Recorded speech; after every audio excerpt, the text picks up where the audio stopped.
Commodore 64th class, Poncho Walsh reporting. It is now 8 days since we filmed the Babylon 5 Season 1 recap. And 5 days since John was reassigned to the Crucible Miniature Wargaming Convention. And the whole channel has gone straight to hell.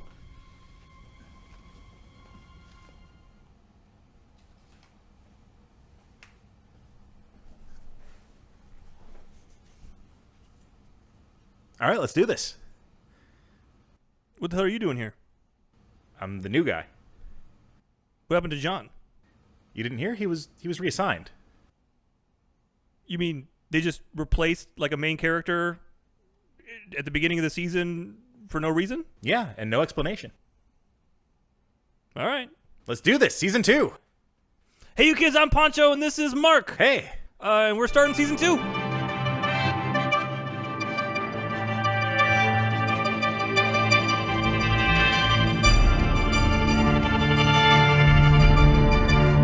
Hey there, you all.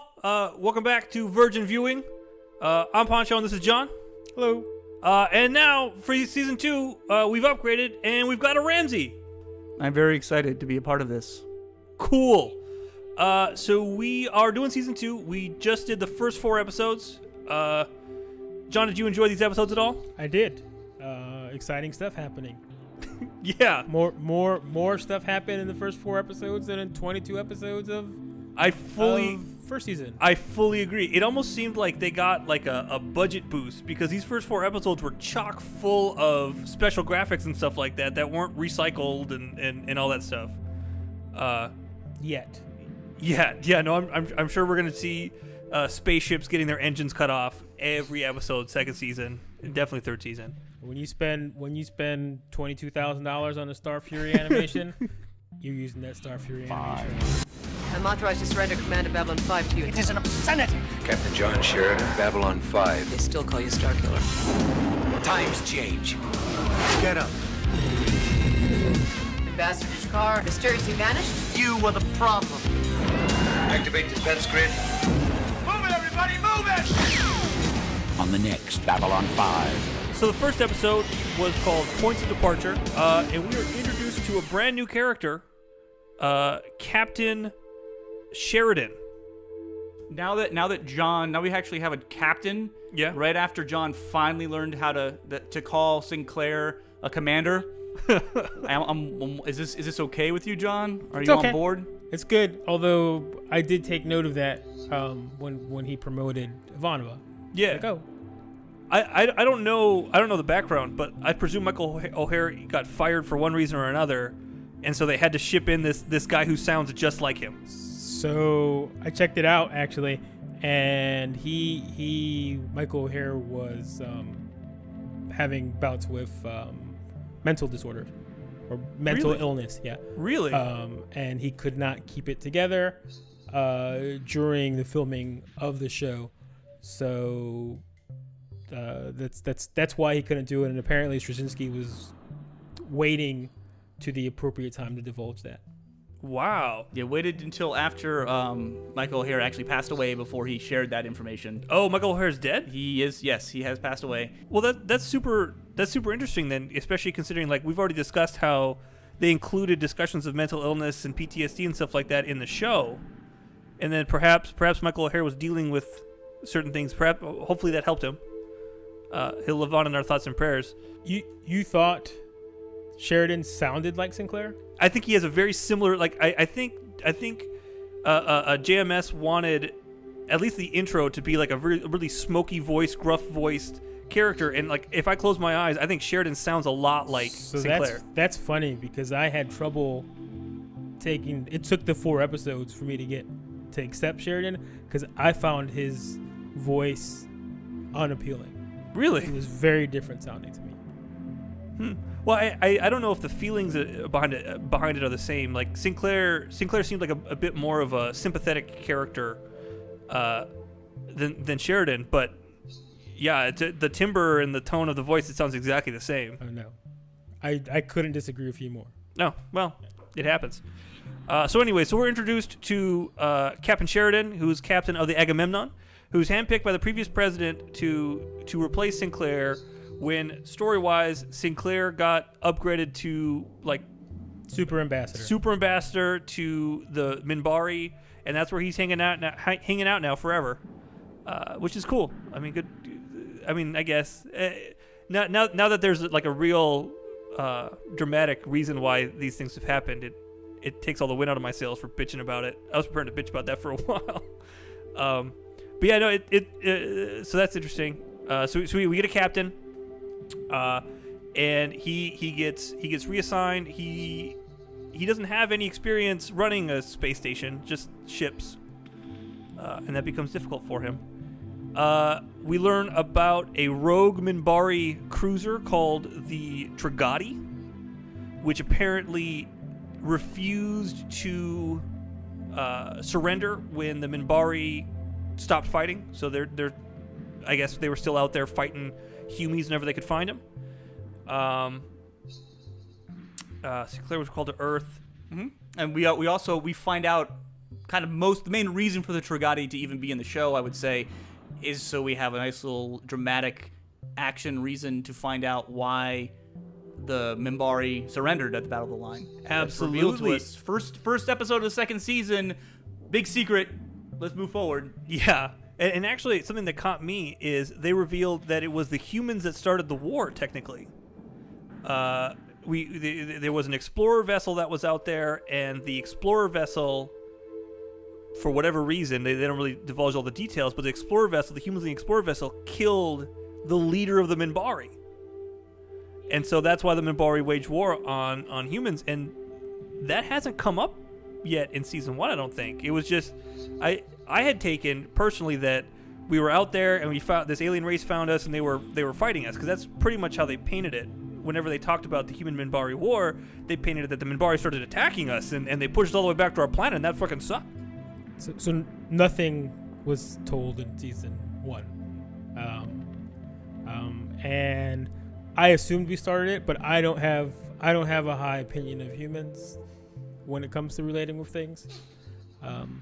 If there's 2 races and one of the ones involved in the war is not humans, I assume humans started. We also learned that Captain Sheridan has a nickname due to his some of his actions that he took where he's called the Star Killer. Apparently because when the Minbari had pushed us into our own solar system, they had some stealth craft that we couldn't hit, so he decided to mine the asteroid belt with fusion bombs. And when they flew in, they blew up a ship called the Dark Star or something like that. And the Minbari are still pissed off about it. Which it's been 10 years, okay, but I think it's the Black Star. The Black Star, that makes sense. Dark Star, I believe, is the lounge, the gambling casino, strip club. But it seemed, I don't know, it seemed kind of weird for me for the Minbari to still be pissed off about it. Like, well, thousands of good Minbari souls were lost that day. I'm like, okay, you guys were about to destroy our home planet, so sure, but it's sorry, not sorry. It sounds like that was their first bout with like space guerrilla warfare. Yeah. Yeah, you get pretty pissed off when you're expecting, rank and file Napoleonics, and then you get exploded from a minefield. Well, perhaps it was their first experience, because I think Sheridan said it was the only real victory we had during the war. Sure. And so, okay. Also, humans are good at killing shit, and yeah, if you can't directly hit the target, you blow up everything around the target. Yeah, we're wily. I presume that Captain Sheridan is from Florida, because that dude is obsessed with frickin' oranges. Every chance that dude gets, in the first episode, there's like 9 references to oranges. Sure, I don't remember who it was in the first season, but there was a few references to oranges in the first season too. Really? Like, yeah, that apparently is Straczynski's space treat. Is oranges? Yeah. You just love soccer practice. After soccer practice, everybody got an orange slice. And I guess in an effort to wrap up the Sinclair character, they decided to fully reveal the reason, like that whole story behind why they chose Sinclair and stuff like that. And it turned out to be randomness. If I remember correctly, we had a scene inside a Minbari cruiser or battleship or something like that. And Delenn was there, and she's like, well, we really need to understand what these humans are all about. And they're like, fine, find a human, bring him on here. And she goes, that one. And she just pulled this random dude on the ship. It looked like he was hot dogging it though. Like it didn't look like he was a random Star Fury pilot. Like it looked like he was. I guess, and Sinclair did say that he we saw earlier that Sinclair was doing some pretty crazy flying, trying to absorb fire and stuff like that. Specifically, if we recall, he talks about the fight and what he did back in season 1, and what he was doing is trying to ram the ship. His entire flight squadron was dead, and his only option is, I'm just going to take this big ship out with me. So he was on a collision course with the ship. So her pointing out the one ship that's like coming right at him was like, well, pick this asshole. Yeah, if he's we're coming gonna right pick to us. He's coming here. Why don't we just do it? But yeah, and they kind of smashed through that whole thing. They're like, yeah, we tortured him, and that sucked. And we figured out, I guess they figured out that humans fit into the Minbari religion because we are reincarnated Minbari, question mark. I guess the Minbari believe that when they die, their souls reincarnate into new Minbari, but their birth rate's been low, and the quality of the Minbaris which have been born aren't very good. So Earth is sucking up all the good souls. Yeah, we're getting the good souls. We're getting the good souls. I wish I'd watched the Soul Hunter episode right before I watched this block, because I think those two would play into each other pretty well. It's just kind of an interesting thing. I thought it was pretty stupid, but I'm relatively a-religious, and it just seems kind of silly to me. I am as well, but I kind of dig it because this is where we start mixing the sci-fi, the hard political sci-fi of B5 with Lord of the Rings stuff. So I agree with what you said, Ramsey. So going by the first season, I didn't think that there was Lord of the Rings stuff happening in there. That's a lot of reason why, like when Poncho was saying, like the devil, I was like, there's no devil. This is sci-fi. But this first episode here definitely shows, oh, okay, they believe in fantasy stuff happening and religious things, and I think there's a wizard. But as far as dumb reasons to stop a war, like that's a pretty good dumb reason. I guess. Yeah, that's how they explain that they stopped the war. Like, well, they're getting our souls, so we're killing Minbari. Yeah. Which, I mean, I guess as far as you said, dumb reason to stop a war, that's a good one. Presumably, whenever, I mean, but like you identify, I guess identifying with the enemy is the way that like a hippie would stop a war. Didn't you see like how adamant they were about not killing other Minbari? Yeah, like that's it. Like once we have their souls, hands off. We're and I guess the Trogani they didn't get the message because they didn't when they the entire no one got the message. The only one who got the message is the Grey Council, and then Lanier. And then that's right, and they didn't disseminate that information. So the Trogadi's like, why are we stopping? This is stupid. Which is I think kind of what what we were talking about when we started doing the first season. It's like, well, this seems kind of silly. They just stopped a war for no reason. But I guess now we have a reason. It's just dumb. But yeah, the Trogadi has still been out there, and they send their captain. And they're trying to start the war all over again. And Captain Sheridan, with his wily sense of terrible things that might happen, he foiled their plan. And he called the Trogadi hunters, and they cut their engine off.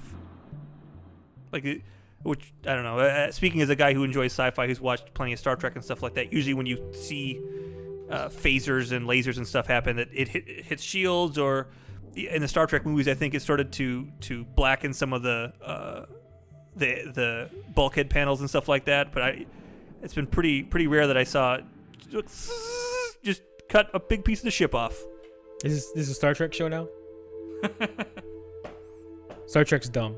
I've commented before on, I guess, aspects of the space battles in this show that have surprised me just because of how incredibly practical they've been. When whatever ship showed up and they just shined really bright lights into the bridges of the ships, I thought that was kind of funny.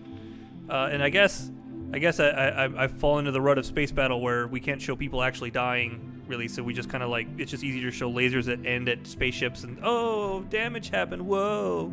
And now we actually see actual things happen, which is interesting to me. There's a lot of things that I don't care for Sheridan. I think it's just that I like Sinclair as a captain. I like how fatherly he was. He was a commander. Commander, sure. But it's kind of cool how Ivanova likes Sheridan and is comfortable with him. Like immediately, like I don't know if it's just that she got better from season 1 to season 2, but she played as if she was really comfortable working with Sheridan. She was really excited to do so. And I like how he kind of came in and just started working. Yeah, I think they said that Ivanova knew of Sheridan because they met at some other base or something like that. I don't think they served together too long. It didn't sound like they'd done a lot of stuff together, but she knew who he was. But it seemed like the writers definitely took this opportunity to increase Ivanova's presence and kind of alter her character a little bit. She did get a promotion. She got a promotion to... God, I can't let this freaking promotion thing go. Like, they took a captain and they effectively demoted him, but he still got to be captain, so they promoted a commander. And now she later on, Sheridan's like, well, I want you to do all this stuff, and I'll just make all the big decisions. Like, that's the job. But that's actually the difference between a hands-on guy and a military guy. Like, military guys are all chain of command. I suppose that's true. And the whole thing where it's keep me involved with the big stuff, the little stuff you handle. That's straight out military. Who's the guy from Futurama? The Kirk analog on Futurama? Zap Brannigan? He kind of looks like a human Zap Brannigan. Yeah, he does. That's part of why I initially did not like him. So that's pretty much. When Sheridan gave his speech finally, there was nobody in the bridge. I thought that was pretty stupid. This is like a big trading port and hub, and it seems like there should be a night crew. Yeah, I would have liked it better if there was just one dude operating a panel someplace, or like a janitor. I was expecting to be a janitor. Something like a cleanup crew or something. Maybe even some weird hobos that lurk during the night. All right. You have anything else for the first episode? No, that's it. I think we covered everything. I mean, so far, really exciting start to the season. Yeah, big. It started immediately after the end of the last season as well. Like, it didn't seem like there was any time in between. Like, maybe like a day. So it looks like, I don't know if each season is like this. It looks like a year has gone past. Like, the first season was a year. Correct, but in the I don't believe in the season finale of season 1, Garibaldi got shot, and he's still in a coma and shit like that. Yeah, so it couldn't have been that long. I think Ivanova put something in where she said the time frame, and it was just a couple of days between. It was a week. It's been about a week. It was a week since that all happened. Well, they got Sinclair out of there quick. After 1,000 years, the darkness has come again. There's a new order coming. You can either be part of it or you can be stepped on. This is madness. It's the worst kind of death you can imagine. We don't have much choice, do we? An ancient prophecy is about to be fulfilled. All our races stand on the edge of extinction. Who will survive on an all-new Babylon 5? So the second episode was called Revelations, and Captain Sheridan gets a visit from his sister. Aw. Yeah, and she's hot. Like, she's slinky. Them Sheridans are gorgeous folk. No wonder they end up with high-ranking positions at diplomatic installations. Are you saying that John Sheridan got his promotion based solely on his looks? No, I'm saying that John Sheridan got a lot of got a lot of deference was paid to the fact that John Sheridan was a very attractive man, and I think that greased a lot of wheels. Fast-tracked him. Okay. Doesn't do it for me. I like my dudes more dude-like. Okay. So I believe this episode opens up or quickly goes to Jakar investigating what happened at Outpost 37? Quadrant 37. Quadrant 37. Look at that. Pulled that one out of my butt. Not even a cheat sheet, guys. And he's there with some other kind of single engine craft, and they get jumped. by. I don't think I wasn't able to see if these were like creatures or other spaceships. So I'm a tabletop gamer, right? And years ago, we were playing the Babylon 5 game, and I know what these things are. Okay, what are they? No. Really? He gets to know? Whatever. So he gets jumped. He and his boys get jumped, and his boys sacrifice themselves so that he could go forth and tell the tale. G'Kar comes back and he calls for a meeting of the council, and he, despite him giving this presumably this heartfelt account of what happened and his boys being lost and just a terrible carnage he saw, it looked like Kosh was not paying attention at all. In fact, I actually got real close to the TV because we've said before how Kosh looks like he's just like a little stand they put up, and I got really close to make sure that he wasn't just like there's actually a person. He was moving. Like it's like there was a man in a suit who was like still moving, but Kosh's head was like down. And he just wasn't paying attention to shit. I turn off whenever Kosh comes on screen. Yeah. Like, he looks dumb, and he's the type of character that I hate and everything. Like, they've made him like a very knowledgeable, like he knows what's up, and he just doesn't care to get involved. I hate that so much. Yeah. I think they also said, like Sheridan brought up, because he's getting up to speed with all the cool shit that's happening here, that the Vorlons have some sort of agenda and it's mysterious and stuff like that, which is a little bit like smacking in the face with what's been going on. Especially for a show. I don't know if when they aired it there was a recap, but there was no recap feature. I don't remember there being a recap for anything but the two-parter from the first season. Yeah, which is kind of... Londo is sitting there like trying to be cool and coy and like ask questions and stuff like that. But you can definitely see that what he's done is like weighing on him. And G'Kar tries to be cool. He tries to like bury the hatch. He's like, look, man, there's something out there that's absolutely terrible and it's a threat to us all. So you and I need to be best friends. And Lando's like, yeah, dude, sure, totally. That's the first time that G'Kar has shown himself not to be a really shallow villain. Like, up until that point, it seemed like he would have taken any opportunity that he could to stab a little dagger wherever it was. This is the first time that he was like, no, there's something much worse. We need to work on this first, which was kind of cool to see because he was really kind of a boring character. Well, didn't he? Season 1. Wasn't he cool to one of the humans? It's like Ivanova at some point in the first season. He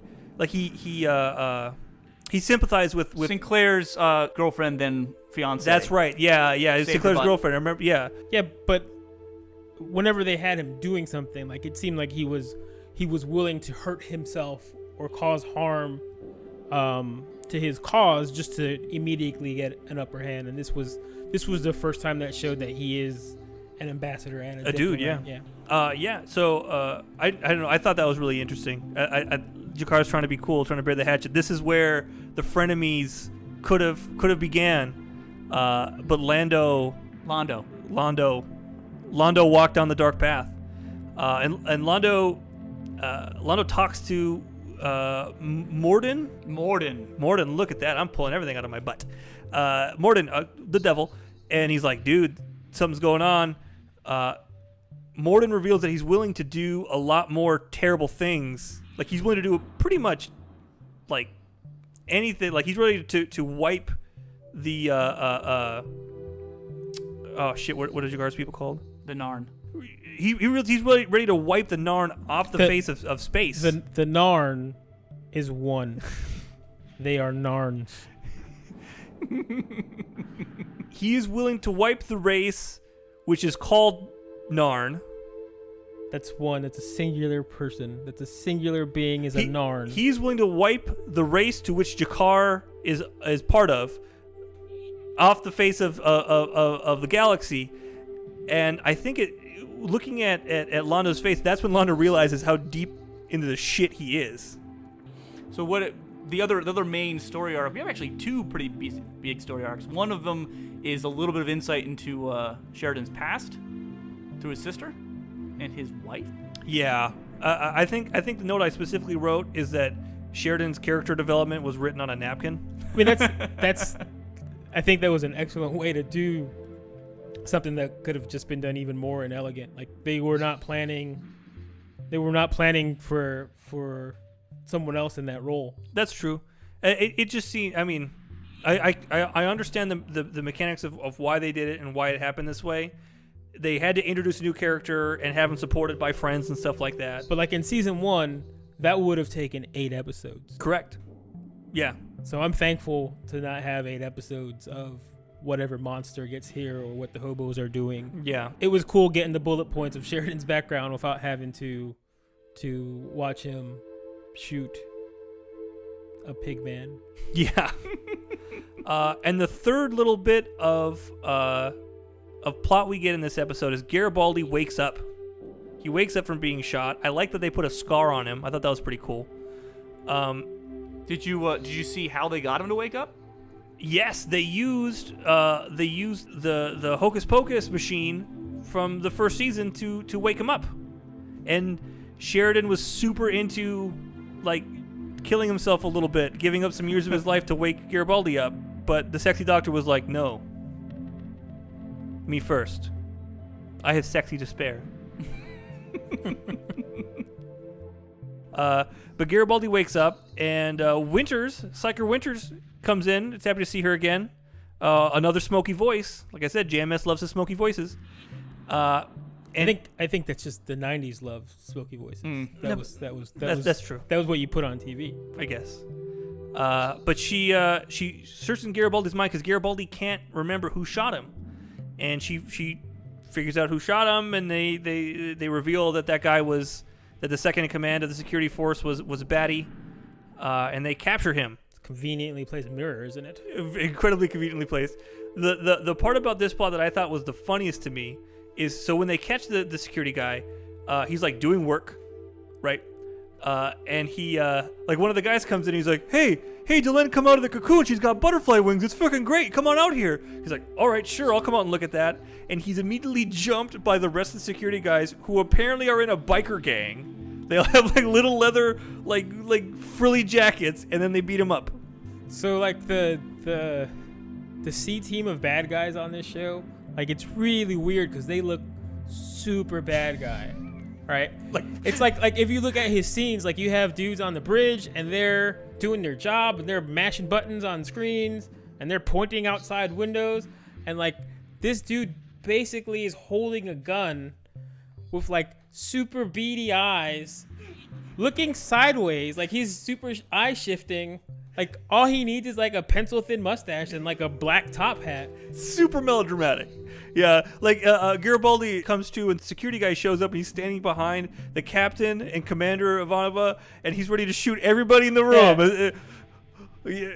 I thought actually when I saw that scene the first time, I thought Garibaldi knew who shot him, but he saw that the guy was back there and was worried about things, and so he was keeping it close to the vest. I didn't think that he didn't know. And then the last thing that happens in this episode is Delenn comes out of the cocoon. Oh, you mean Kevin? Yeah. She comes out of the cocoon. It looked like they showed some scenes where like the cocoon was starting to crack, and it looked like she was just like hotboxing in there, like a hotbox cocoon. But she came out, and the only real change that happened is she got hair. No, first she came out and she was like a lizard man with chicken feet. Yeah, she had rock skin, which I thought would have been a lot cooler. And that's not the only change. She went from Minbari to, and this is something you can refer to from season 1. She became a Minbari stripper. She does look a lot hotter. Yeah, her clothes got more form-fitting. She has hair now. Because the Minbari never really had a lot of sexual delineation other than, I guess, pointy hats.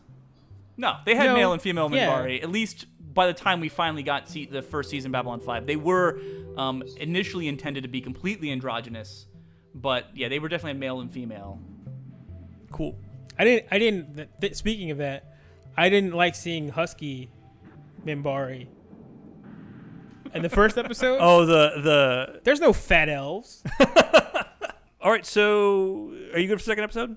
Sure. Storm coming, a black and terrible storm. A scheming ambassador upsets the balance of power in the universe. Can we count on your support, Ambassador?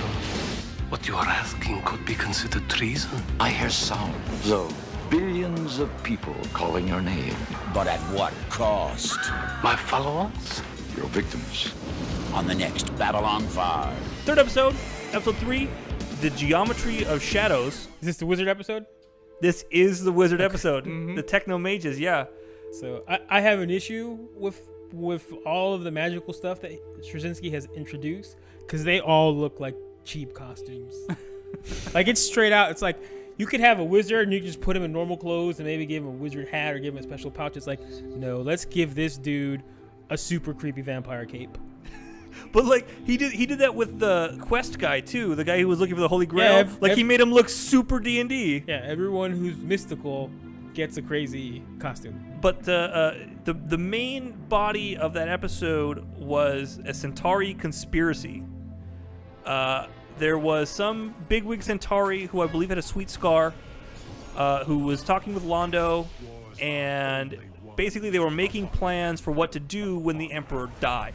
We've commented before on how Londo, when he was doing business, he was super business, and he was confronted in season 1 with somebody who was talking conspiratorially and a little bit treasonous, and Londo was the first one to shut that shit down. Well played. And now he's got this guy in here, and I don't know. I kind of feel like this dark path that Londo's started to walk has been affecting his character.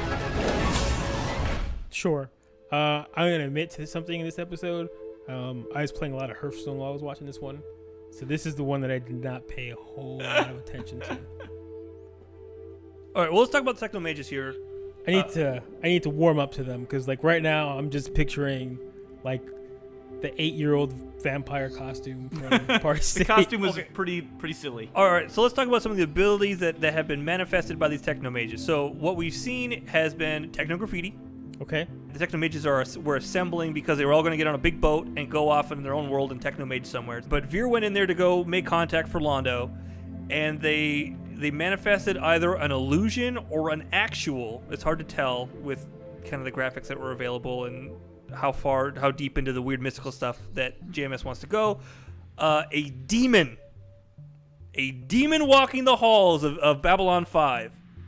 And Veer was afraid but didn't run away. And his excuse was, well, when you work for Londo, I mean, you learn not to be afraid anymore, I guess. So I think I was looking down when that happened because I remember the words, I remember the freakiness. I don't remember seeing a demon. Yeah. He was a big, almost like a Balrog showed up. Oh, I think I saw that. Yeah, he was Balrog.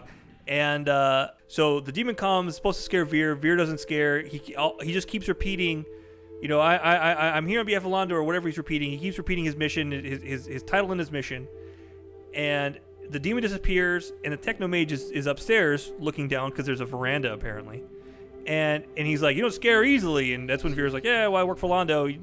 She doesn't scare me. And then the Techno Mage appears behind Veer.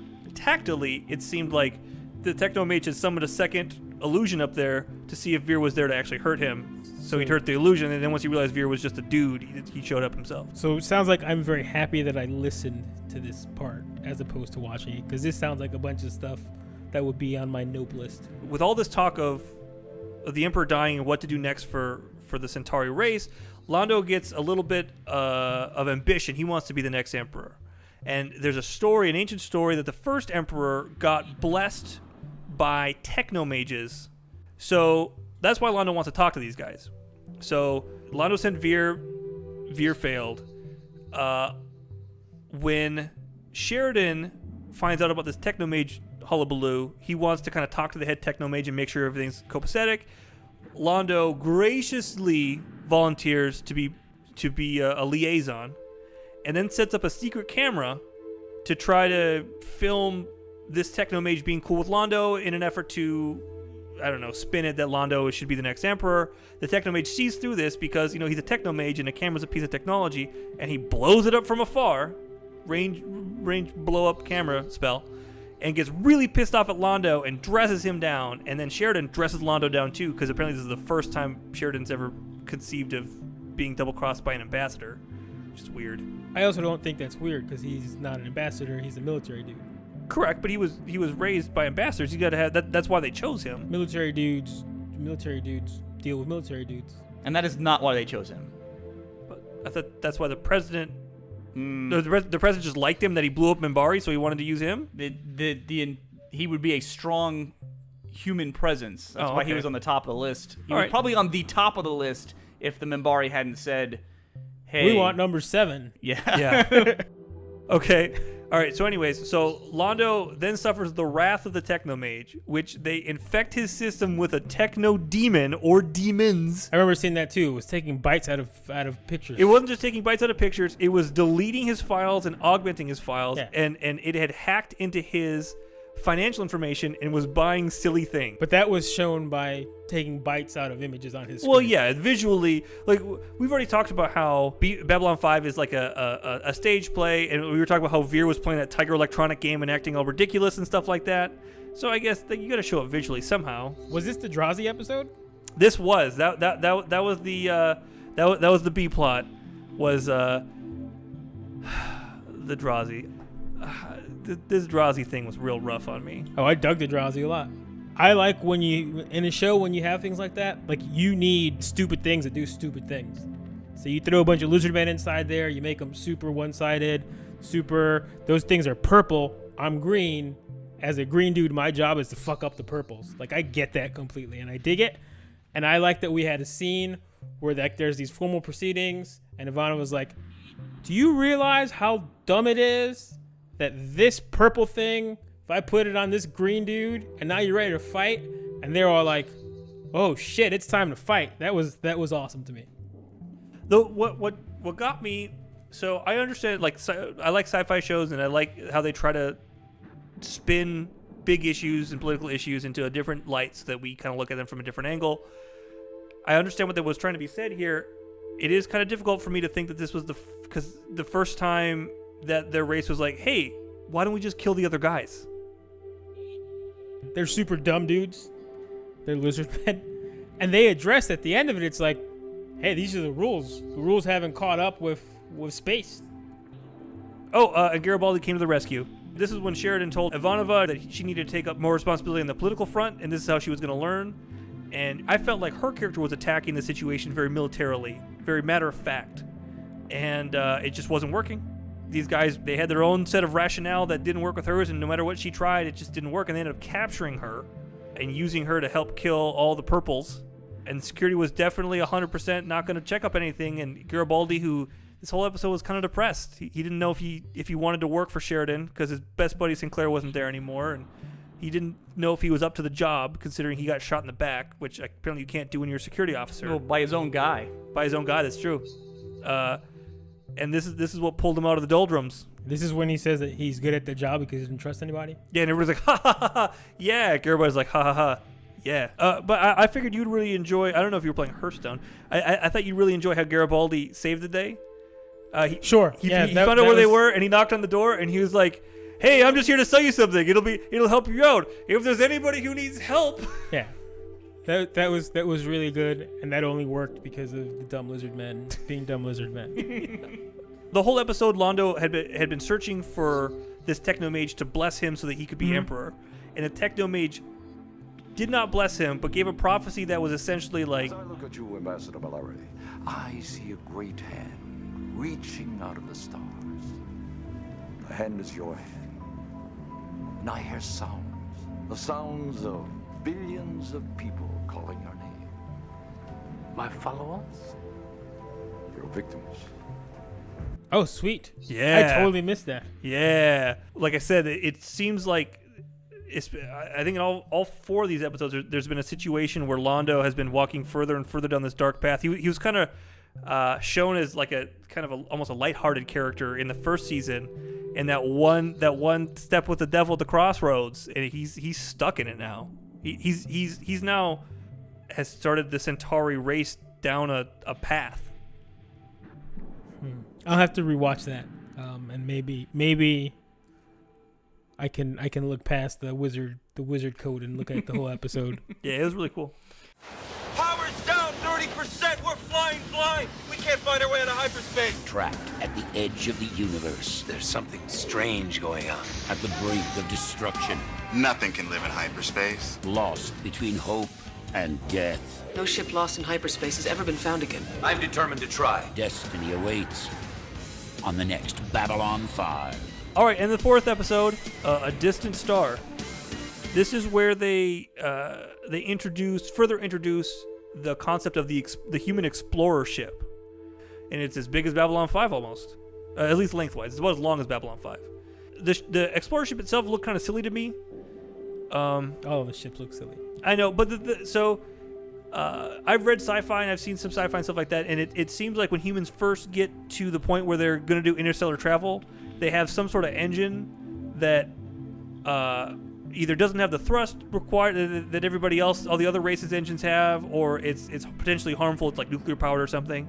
So they attach it to the ship, but they always attach it with like a complex lattice work rather than having it be part of the full hull.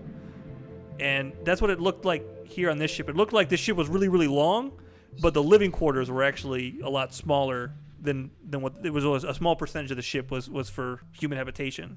I mean, it's definitely cool that they need to have all that extra space to have jump gate parts and stuff like that. But does that mean humans are building jump gates? Yes. Like, is it humans that are building all of the jump gates? No. They're just building some of them. So humans found a jump gate and they like reverse engineered it. Now they just build them.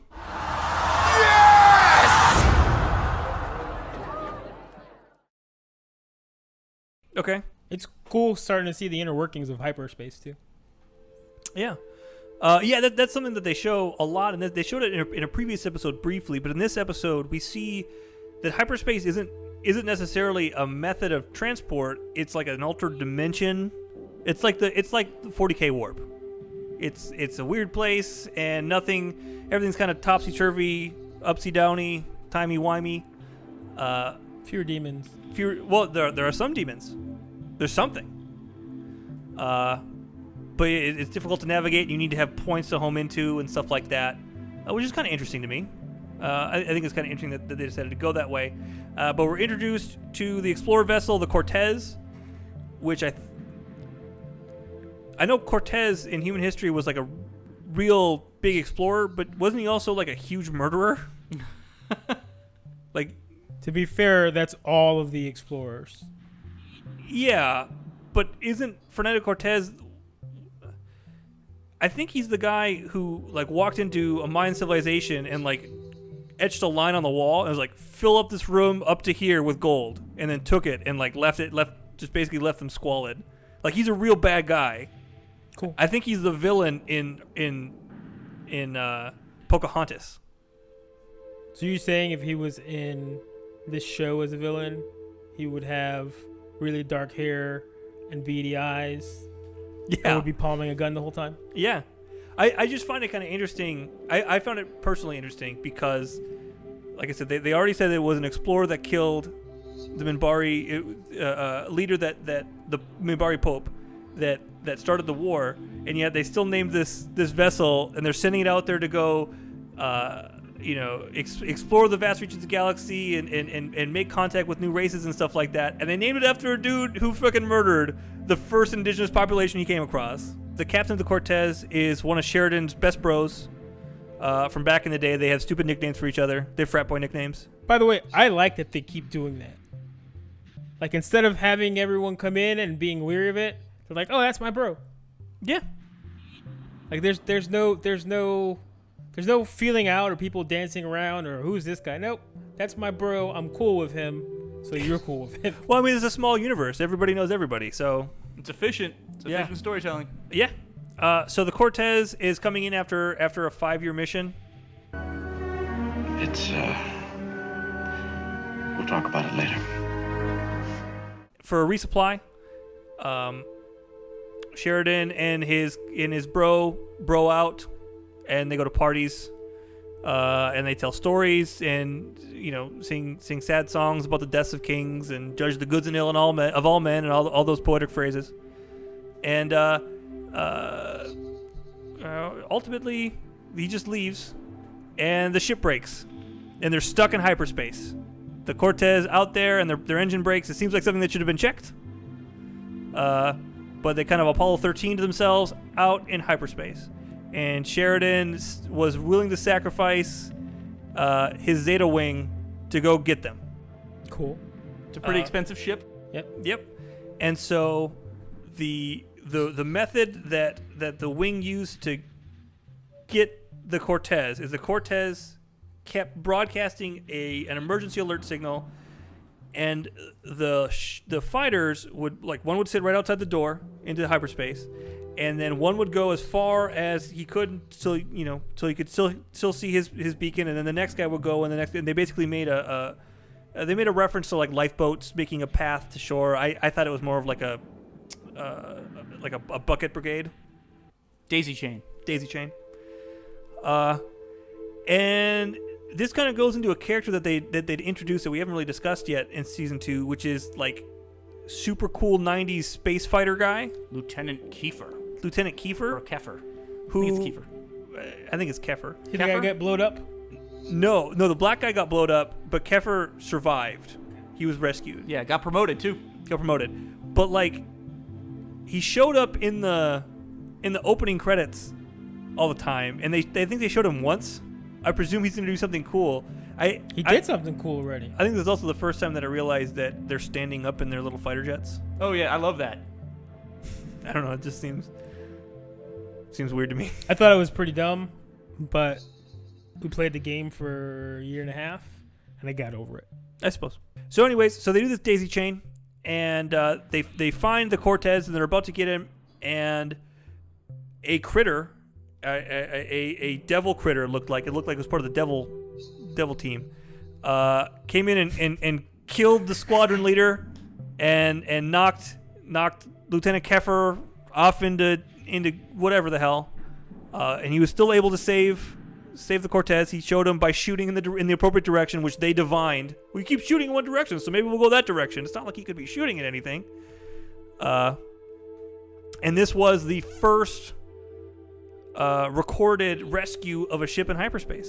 They'd never before been able to rescue anybody who was lost in hyperspace. It's super cool. It shows that Sheridan's the guy to get shit done. Mm-hmm. Yeah, definitely.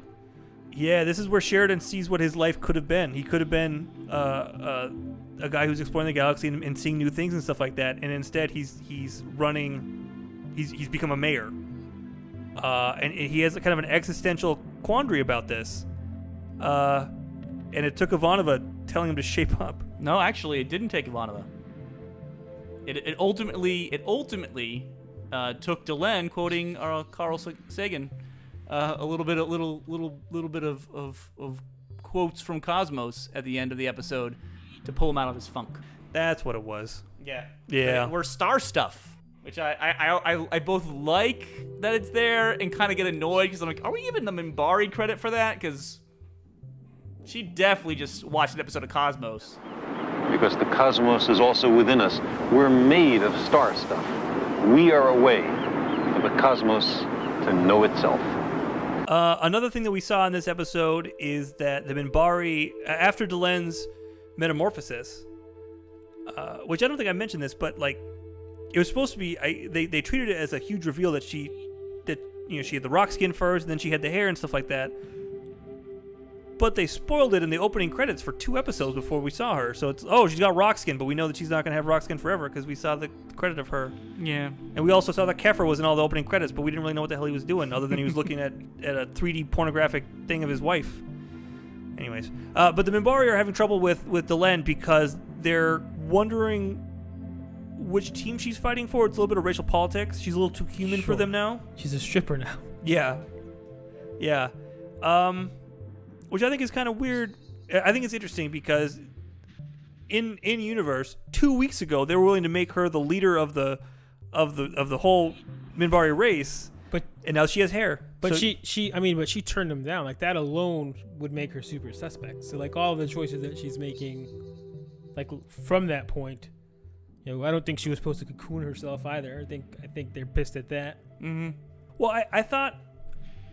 She did not get the okay to do that. Well, with the Great Council, they I guess the leader of the Minbari is supposed to be like their pope. Am I wrong about that? You are wrong about that. Okay, well they were going to make her the leader of the Minbari, and she turned them down. And the reason she gave is because she needed to keep up on the Sinclair prophecy and stuff like that. And okay, well. Now, for outside reasons, we don't have the Sinclair prophecy as much anymore. But she metamorphosed at the end of the last season as part of fulfilling this Sinclair prophecy. and now the Minbari don't really know what to do with her. They don't really, they don't particularly see her as fully Minbari anymore. I don't know. She's not fully Minbari anymore. Nope. No. I mean, maybe not physically, but I mean, like, she's. I think Minbari is one of those races that lives forever. So or lives for a really old age. But she's been raised Minbari. She's like but like seeing the way that the war Minbari and the religious Minbari treat each other, it doesn't seem weird that like a new thing is going to be treated with any less suspicion.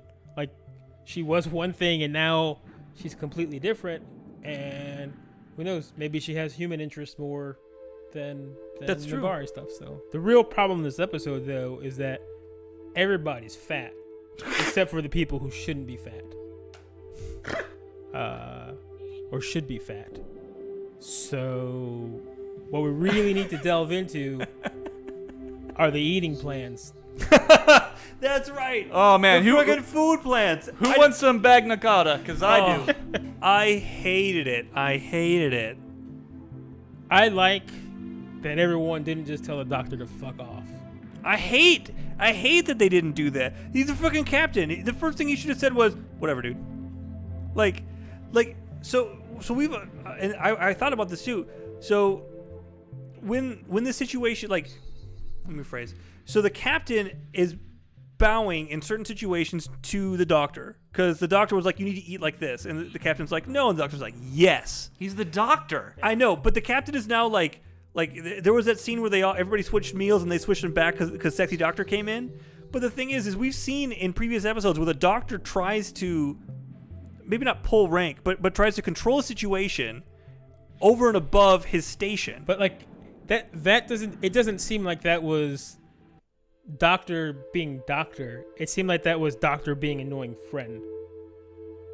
Like the reason why you're not like fuck off is because like it's your annoying friend that has your best interest at heart. Perhaps, but I mean, to Sheridan, he's just the doctor. He doesn't know this guy from Adam. He's still new. He's 4 episodes. I know, but Sheridan is new. They spent a lot of time, even in this episode, talking about how new Sheridan is and stuff. They bonded off of using a weapon of mass destruction to bring Garibaldi back. Yeah, they did swapsies. I guess when you debate somebody about giving up life force, that's how you bond. I dug it, and I also dug everyone's smart ass remark to the doctor telling them that they can't eat stuff. It was very cool to have everyone do a different smart ass thing. Yeah. I also like I really, after these episodes, I really like the Ivanova character. She definitely matured. They definitely, with Sinclair out of the way, they needed somebody to kind of fill that niche, and they promoted Ivanova. She's definitely not the one-dimensional character I thought that she was in the first season. It makes sense, is what's really cool. Like the B plan of having to bring in this new captain. He's a captain. Commander, new captain, having her be a commander, and them having respect for each other and have worked around each other. Like, it's really cool to see that happen.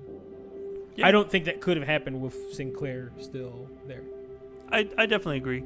The ranking discrepancy still gets to me. And I will say another thing that I missed in these episodes, there wasn't very much process. I've talked about how I enjoy the process and then like the silly things and the opportunity, not really the opportunity, but really the time for them to bring in the process of weird stuff was when they had the clown race with the greens and the purples. But we have a whole rest of the season to go, so there's plenty of opportunity for process. We really appreciate everybody watching this. In the comments, I think we said it quite a bit in the interim video, but we've been having a lot of fun doing this. So show all your friends so that more people can see us be wrong. Yeah, let us know what you think. I'm super excited to see what's going on. Now that we're past the monster of the week, hopefully there's no more wizards though. Yeah, we still got some monsters left. And I think this is the best avenue for including Ramsey in videos because you get to hear his thoughts but not see his face. I know, it would be distracting. It would be. All right, what do you want your rank to be? And I'm going to add a number to it. Oh, I don't want to. No, I just do that. Private 9 3/4. That's pretty cute. No, I'm better than that. Front Admiral. Hey, you kids, I'm Poncho, and this is Mark. Hey. Hey, welcome back to Virgin Viewing Season 2. Mark, we just watched the first 4 episodes of Season 2. What'd you think? I could not be more excited. You know, we finally got our ship full of great characters. We're heading towards new, exciting destinations, new plot threads, all sorts of great hooks. Could not be more excited to see what's in store next in One Piece. Fucking One Piece. Okay. Is that not what we're watching? All right. Oh. Oh, no. Oh, no. Oh, no. It's fucking 800 episodes. I'm not doing a fucking Virgin Viewing for 800 episodes. It'll take years. Only crazy people would do that. Hey, you kids. I'm Poncho. This is Mark. We're starting Babylon 5 Season 2. Yeah, I'm excited. Yeah. All right. It was a lot of fun. A lot of crazy stuff happening. Super crazy. Yeah. But let's just start at the beginning. Yeah. All right, so the first episode was... No, allow me, please. So, according to Wikipedia, at the beginning of 2259, Captain John Sheridan replaces Sinclair as the military governor of the station after Sinclair is reassigned. Wait a minute. So, apropos of nothing, they just replaced one of the major characters, arguably the best character. Who does that? Who does that? What a twist.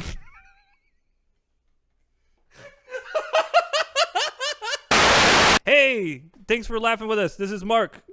He does a Piece Together podcast. It's a podcast on One Piece. Mark, where can they find your podcast? You can find us on iTunes, on Google Play, on Castbox, basically anywhere you can get a podcast. Just search for Piece Together, and you'll find me and my friends as we go through the high seas of One Piece.